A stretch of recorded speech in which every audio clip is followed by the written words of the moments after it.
Kanada şirkətinin Ermənistanın Azərbaycanla sərhəddə yerləşən ərazilərdəki əlvan, metal və qızıl kəşfiyyatına başlaması bu ölkənin Fransa ilə yaxın münasibətlərindən irəli gəlir. Xüsusilə Kanadanın hazırki Justin Trudeau hökumətinin Fransa yönümlü siyasəti Ermənistanla nəinki siyasi, o cümlədən iqtisadi münasibətlərinin dərinləşməsi ilə nəticələnir.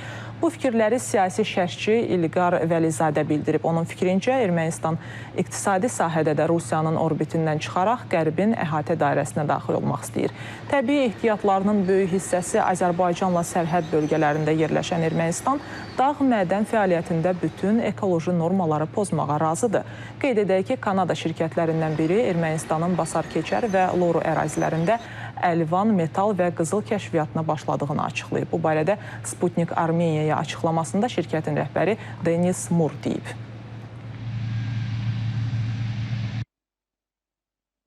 Kanada belə bir addımla onu göstərmək istəyir ki, müəyyən dəstək, təkcə siyasi dəstək yox, eyni zamanda müəyyən iqtisadi dəstək də Ermənistana verməyə hazırdır.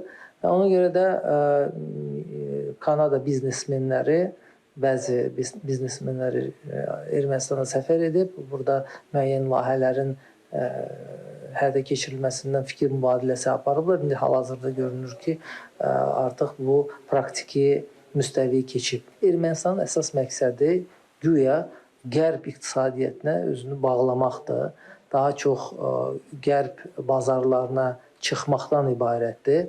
Ona görə də bax, bu ekoloji şərtlərə göz yumurlar onlar.